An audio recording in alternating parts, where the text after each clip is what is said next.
Welcome to Candid Conversations. I'm your host, Therese Alexander, and this is the space where we explore different conversations, different perspectives through meaningful dialogue. Today, I am joined with someone who means the world to me. She is my cousin, my sister, and she is the CEO and founder of Creative with Purpose.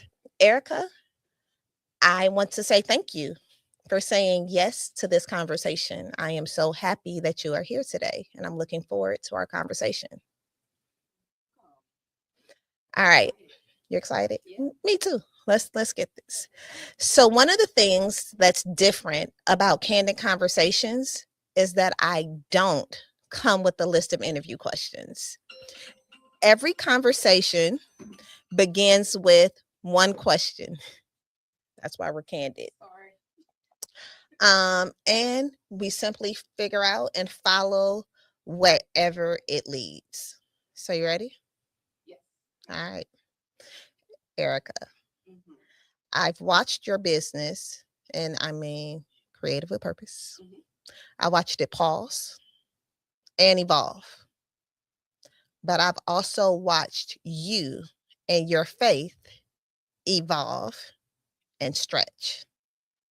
So I want to start here. Has there ever been a moment when what made sense for your business wasn't what you felt God was asking you to do? And what did you do? Yes, the pause. The pause didn't make sense at the time because I creative with purpose. It started off as during the pandemic. I had a Cricut and I was making T-shirts, so that's kind of how it started. There's a whole backstory to that.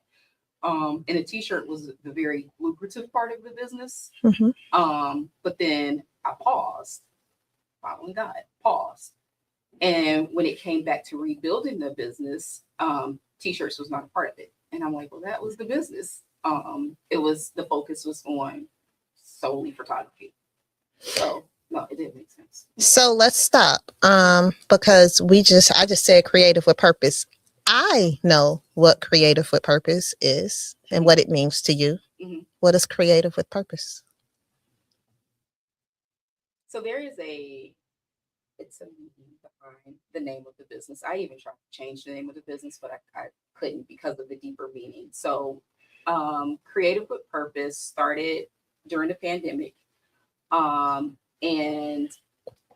like I said, I started with just making T-shirts. And what was happening is that I was just doing like a lot of people were doing, making T-shirts, keeping myself busy, posting it on social media. And people would comment and ask, hey, can you make me a T-shirt? I'll send you $20. Okay, cool. That became very often. And so what I ended up doing with everybody who was sending me $20 here, I would send it to my mom, who at the time was living in Florida and battling cancer.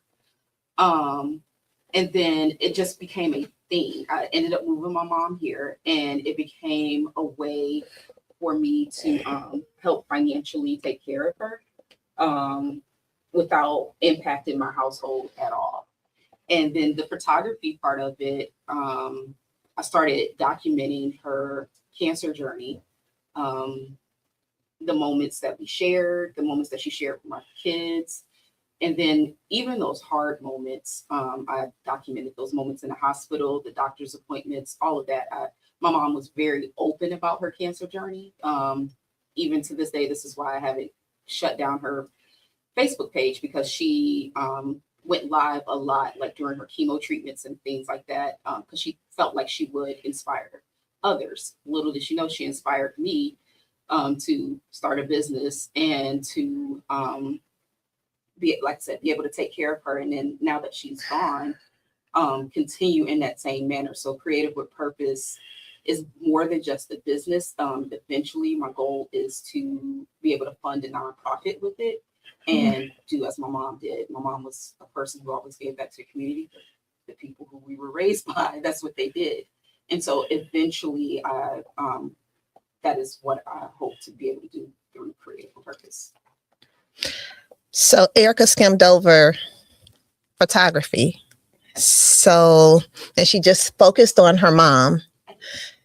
Erica is the photographer who took the pictures that you do see with Candidly Fierce. So she is a dope photographer for someone who was self-taught and something that came out of pain, right?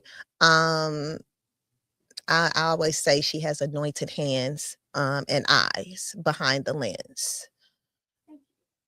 But I want to get back to the question. Okay. All right. So you said the pause made sense for your business, but it wasn't what you felt God asked you to do. Because that was the original question. No, the pause is what God asked me to do. But it didn't make sense for your business. It didn't make sense for my business. Okay. So flip it. Is there anything that made sense for your business, right? Mm-hmm. But God said, no, we're not going to do that. The t-shirts. This t-shirt. So do you think you know why? Because the t-shirts took, because people wanted t-shirts, and that's what I started pushing more of. So the photography took a back seat. Photography not only is just the business, but it's also my place of peace. When I'm behind the camera, I'm probably the happiest. Most photographers hate editing. I enjoy it. Mm-hmm. I enjoy capturing those moments, and then I enjoy being able to be free behind the camera and do kind of artsy stuff too. I have a whole bunch of ideas that I'm not going to speak about, but I have a whole bunch of things that are coming up that I'm going to do photography wise. But it was my place of peace, and the t-shirt part of it was more business. There was no real, even though it's a part of Creative with Purpose, the heart is the photography. That's me. The heart behind the heart, the love, the joy, all of those things is actually lies under the photography part of it. So getting rid of the t-shirt part of it, which was the money, most of the money, didn't make any sense. But I said I was going to be obedient. So all right, yeah, I love, you obedience has been a word. Blind obedience has been a word for you all year. You say it like it's easy.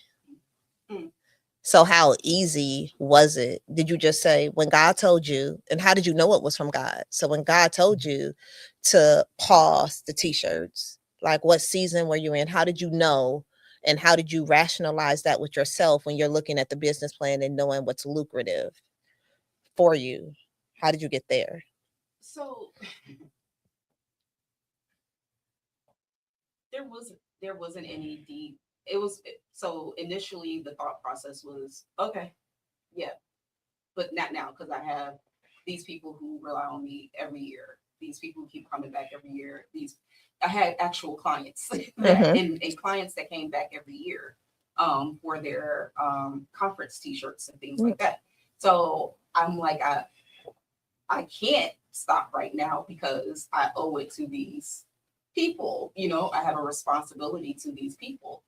And typically in my blind obedience, and my stubbornness, God sometimes has to pluck me out of a situation. And so what happened is my heat press broke. Not only did that heat press break, but then my backup broke. It made no sense whatsoever. My heat press broke that I had for like years. I had that heat press since 2020. Broke. And then my backup broke. Wow. And I was like, well, okay, gotcha. I hear you loud and clear. And so then I had to tell a client who I knew they were getting ready to come up. They were going to start asking me about designs and things like that. And I had to say, so I'm shifting my business from away from t-shirts to focus more on photography. And that was probably the hardest thing to say because I felt like I was letting people down. But I also knew some backup people that, I could say, hey, you can reach out to this person. I just don't like feeling like I'm letting people down. So did your clients feel like you were letting them down, or did they understand the new direction in which you were going in? They understood. And at least I didn't get cussed out. So that's a good sign. That's a good sign. I did it, and it was not like they're going to be asking me for t-shirts for next week. And I'm like, sorry, business changed. It was like well in advance. Okay. Yeah. So businesses change, right? Directions that businesses and companies go in change, right? I can talk about Fierce, when Fierce first came out, we were all personal finance, right? Now I'm more about alignment, strategy, execution, business finances, right? So when we think about the pivot, right? I think that's the best word, pivot, right? The pivot or the pause, we can keep going with pause, right? Do you think it has anything to do with where you are as a person? Like, do you think some of the vision change because of how God is working with you personally in your life and maybe you've outgrown?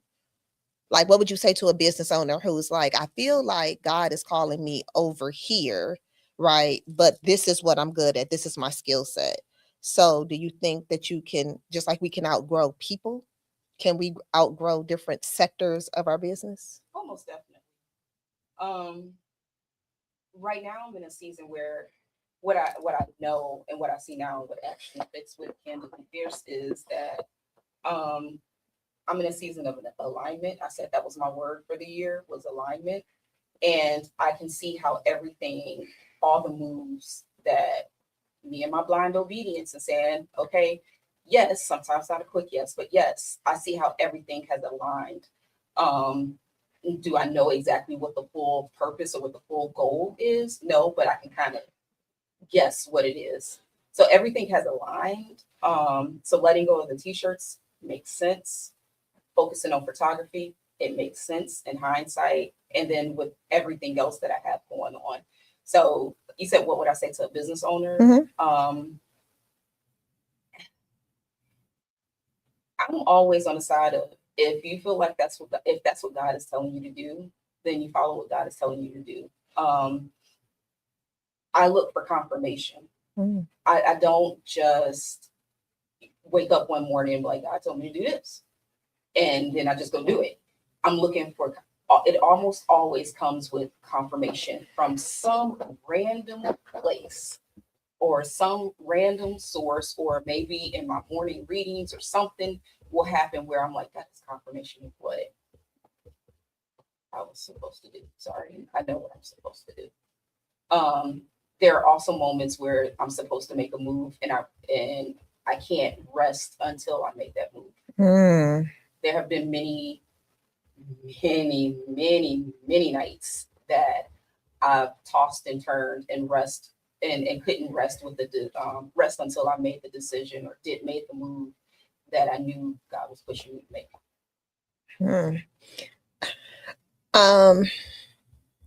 I know you. And in knowing you, the questions are always fair. Alignment. We'll just go this way. Okay. Is alignment easy? No. No. You just said alignment was your word for the year, and it's in line with a Candidly Fierce. So I love that, right? But I know I say all the time, getting in alignment and being obedient to God is not easy. No. What makes alignment not easy for you? Because I want to do what I want to do. Plain and simple, I want to do what I want to do. That's the best way I can put it. Um, and sometimes, not always, but sometimes what I want to do is not what's best. Mhm. And ultimately, I mean, again, everything comes back around. It's almost, I mean, it's like, God is your father. Yes, your parent. And your parents want the best for you, even though you don't see it in that Mhm. moment. And so, yeah, the moves that the following God and the moves that I've been making and been praying on and things like that, a lot of them aren't easy. Making French, like friendships and things like that. I'm like, I'm like, I don't want to make new friends, but and then having to step away from certain friendships that meant like the Mhm. world to me. But Mhm. these are people who they're not bad or anything like that. It's just that they cannot support me in this season because Mm. they don't understand it. And not that I can't sit down and explain it to them, but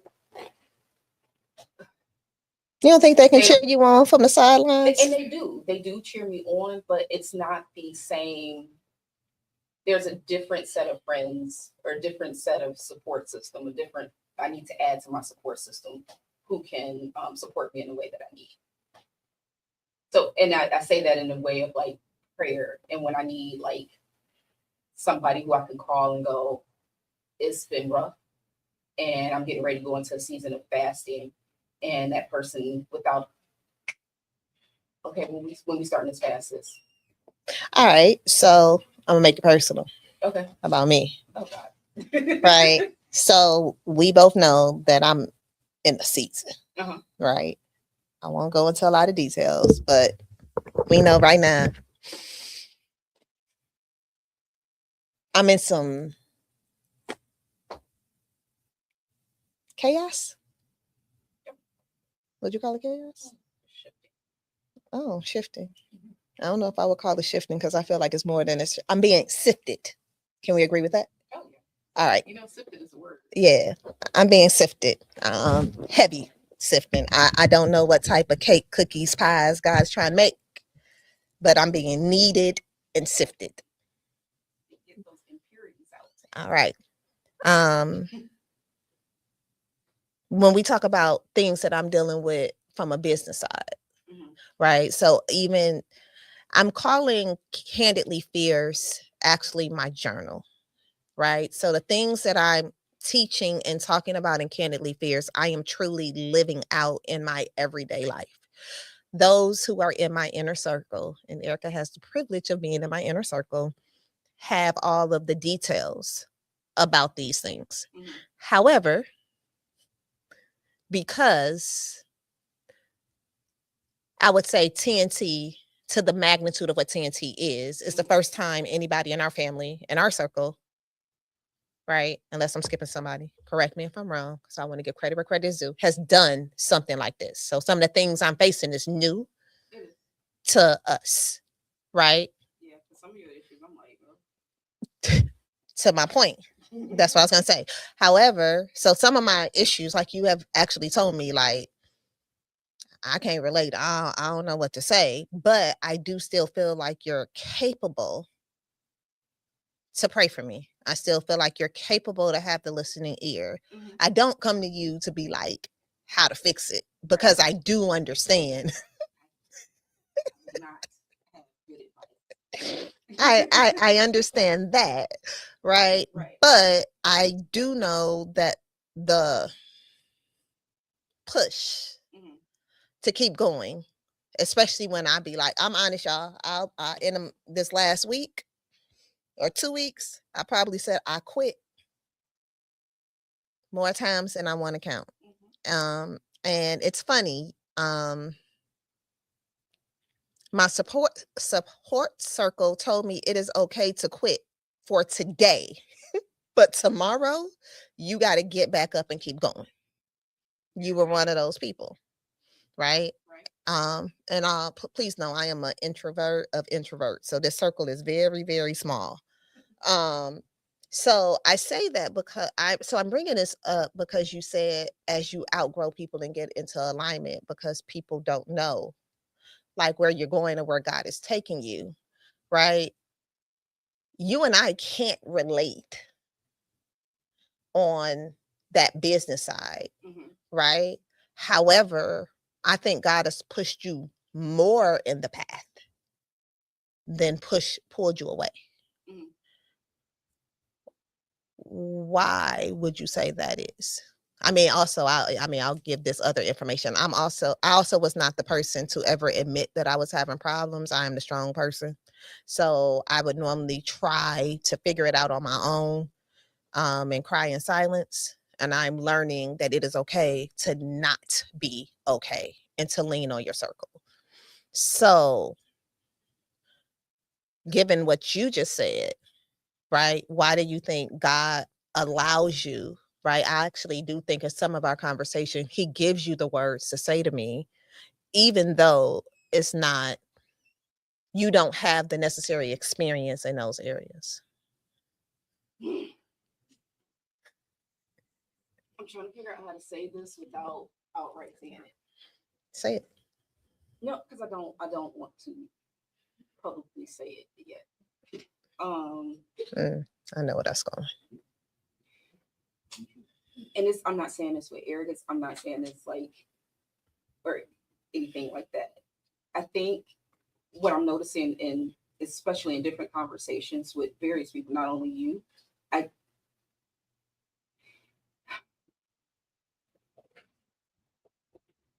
it's because of where God is calling me to. Mm-hmm. And where he's calling me to, I'm going to have to be able to have conversations with people who may be Mm-hmm. going through things that I don't have the experience in. Mm-hmm. And which that has forced me to be in my word more and research my word so much differently than I've ever had. But again, it's all because of alignment. It's because I keep finding myself in these conversations because it's almost like, let me see how you handle this. I'm gonna give you this word to say to this person, but are you gonna actually use it? Okay, you're using it. Okay. And it keeps happening. Mm-hmm. So I think the reason I do get occasionally in our conversations a word to give you is because of ultimately where God is leading me. So do you think, I can't wait to see it come to pass where God is leading you, but I'm gonna leave that alone. Do you think of where God is leading you as the reason why you need to move away or distance yourself from some of the people that you've associated yourself with in the past?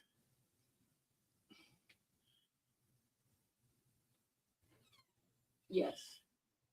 And it's Not saying anyone is bad, just yeah, no. not that anybody is bad or anything. It's the way I interact is different. Mm-hmm. And it's not me, and I'm still myself. Mm-hmm.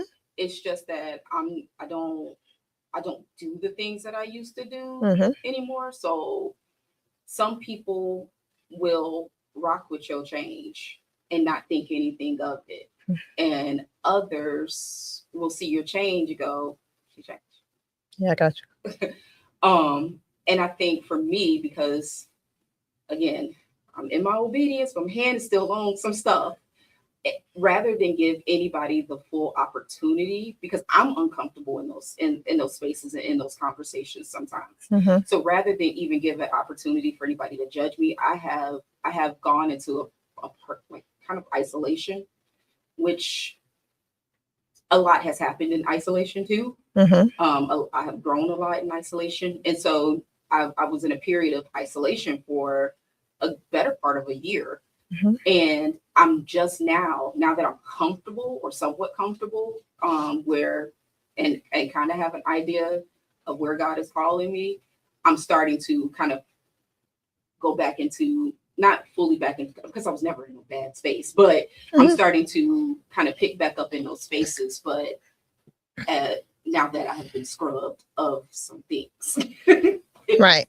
And I'm trying to figure out how can I still fit in these spaces, because I don't think it was never a situation of like don't ever talk to these people again. Like, those are my friends. They've been rocking with me for like Mhm. a long time through a lot of things. It's just that I need to know who I am in this space now. Mhm. And so that's what I think, the isolation is what helped me be able to slowly start being able to go back into those spaces and understand that what you guys were for me then, that's what you guys were for me then. But what I need now, some of these things you're not going to be able to fulfill, because I need people who have a relationship with God to be able to fulfill some of these things. Mhm. I say it's this is why I say I compartmentalize my friends Mhm. and the people in my life. Mhm. So certain people I can't talk to about certain things, not because I look at them differently, just because I know that there are places God is taking me that they just won't understand. Yeah. Right. And so for me, I look at it as I am protecting my peace. Mhm. I'm also setting better boundaries and access, because everyone doesn't deserve to have full access with you anyway. And so when you take that into consideration, right, and you actually just truly listen and see where God is trying to take you, I think that does wonders. And I think that's a better way to protect business entities, right? Because when you have a business, right, Mhm. you know, like candidly, fears is a portion of fears, Mhm. right? Fears is the product, though. That is the major entity. But candidly, fears, people be like, oh, she got a podcast. I want to sit on a podcast. But if you're not in alignment, and what are we going to talk about, right? Everybody is not called to sit in a seat, right? I mean, it's funny, as we're talking, I'm thinking about how Candid Conversations was never supposed to be Candid Conversations. So even now, God is still refining and turning this vision into something else. Mhm. And it takes other people, comes out of conversations. It comes out of people walking the walk, right? Talking the talk, to be like, hey, somebody else is going through the same thing. Like, somebody else right now is being sifted, somebody else is being needed, somebody else, God is like, yep, I know that makes you a lot of money. You should stop doing that and do this, right? Where we haven't even talked about pricing, right? And so then, there is an episode where I talk about trusting your gut, right? Following God from a blind obedience perspective, Mhm. right? Versus listening to the naysayers or what everybody else says. What I would ask you, though, is what do you do, right? As you're now going in this new path, following alignment in blind obedience, right? What you're doing to the outside world who does not know what God has called you to do, because everybody has an opinion. How do you tune out the noise?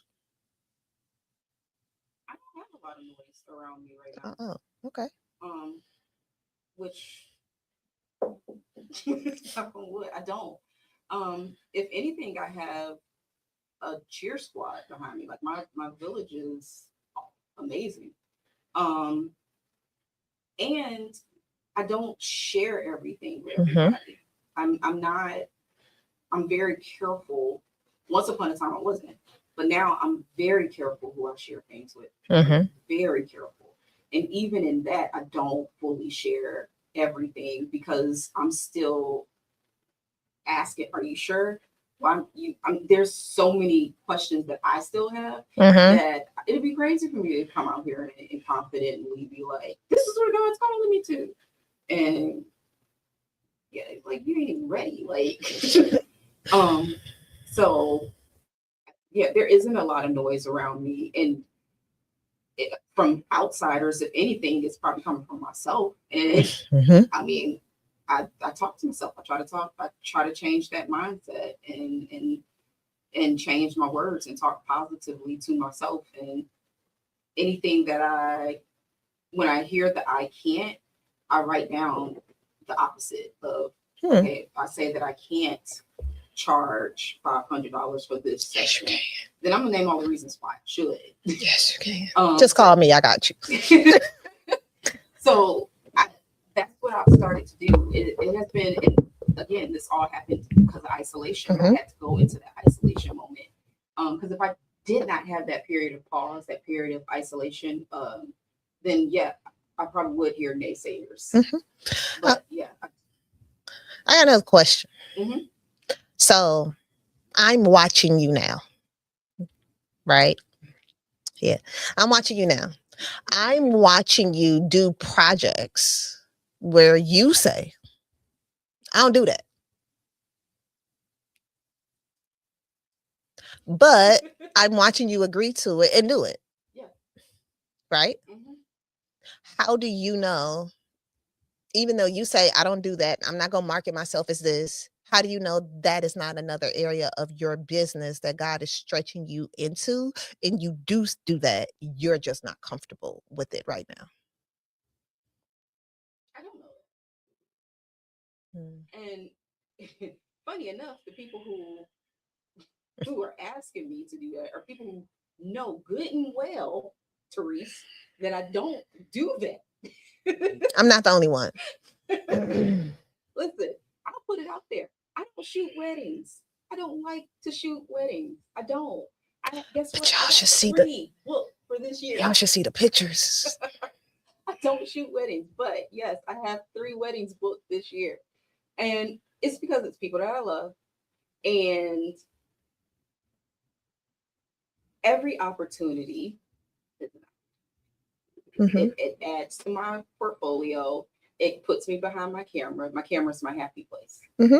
And that's the honestly, to skirt back to like the t-shirt thing, that's the difference between the t-shirts and the Mm-hmm. and photography.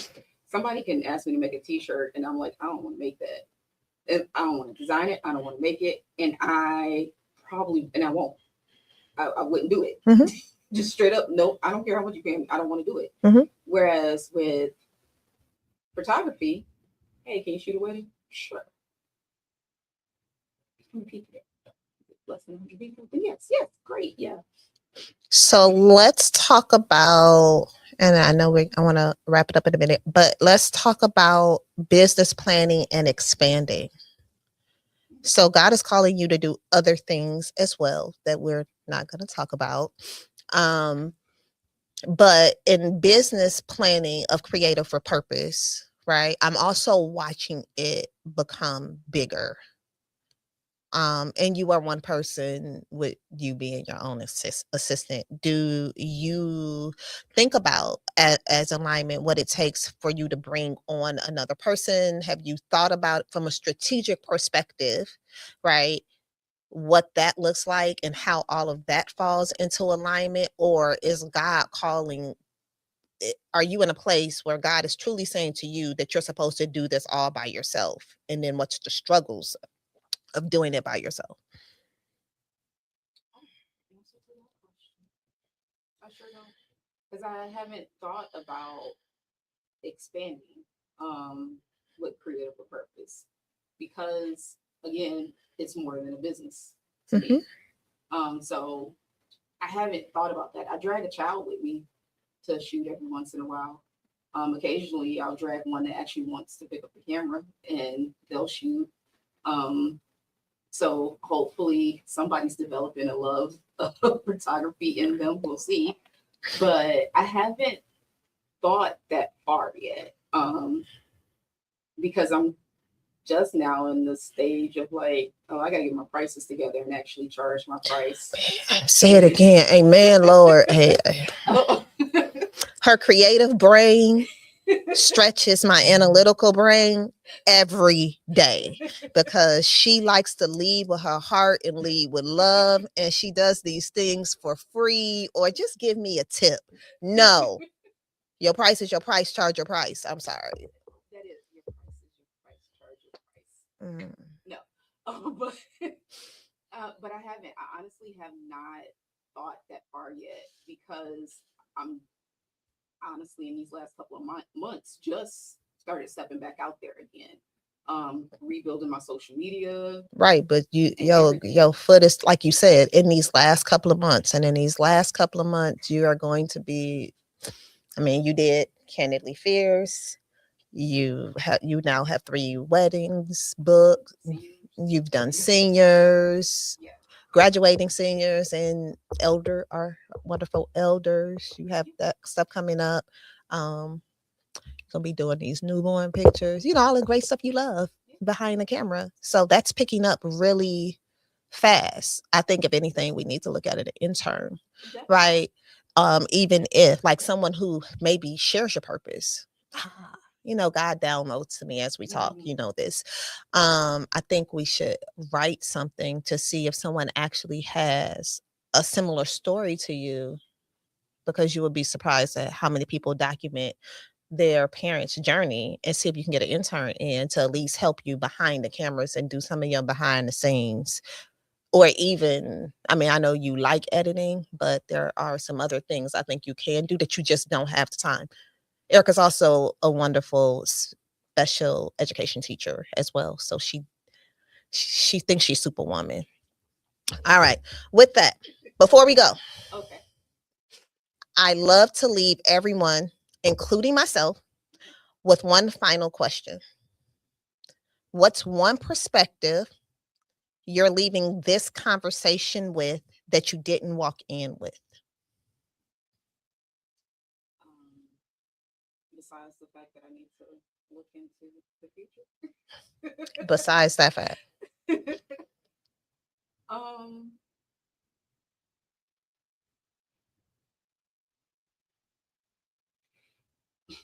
There's a lot of unspoken in this conversation, Yeah. and it's a lot of it's unspoken for anybody who is watching. At some point, I got to become comfortable with speaking the unspoken. I'm not there yet. And that it became very obvious as I was in this conversation, and even in the back of my head, I'm like, but I'm not there yet. I'm bucking against God right now for a moment. But yeah, I'm walking away with I need to become more comfortable in spaces. I can see that. Me, I would have said that the season I'm in right now, I would have described it as unnecessary roughness. And I say that because I know there are some areas that I'm fighting. I know that God is calling me to do more, and I know He's calling me to distance myself away from, I said I compartmentalize things. I think God is calling me to distance myself from things, people, and I'm realizing that because I know I'm in a season that I am calling my suddenly season, right? I'm asking why it's taking longer than what I feel that it should be taking. I never thought about it that I was being sifted and needed. Sifted. I'm telling you, that's a whole word. I know we've talked about, we talked about that. Whole... Even when we talked about it before, I still it made sense in certain situations, but the season of my life is being sifted. I am being sifted. And I didn't think of it seriously like that until, I don't know why, it just clicked when we were talking. Yeah, sifting is necessary. It is. It's necessary for growth. People often say that it's being stretched, it's being pulled, it's being molded. You have different names for it, but that sifting is, what comes out on the other side. All the impurities are gone from it. The clumps. It hurts. It's uncomfortable. It is uncomfortable. I didn't ask for it. Nobody asked for it, but it's a part of growth. I didn't ask you to be mature either. So thank you for being willing to have an honest conversation. And to everyone watching, now it's your turn. What's one perspective you're leaving this conversation with? Let us know in the comments, because the best conversations don't end when these cameras turn off. Erica, thank you again. And we'll see you next time on Candid Conversations. Bye. Dude, that's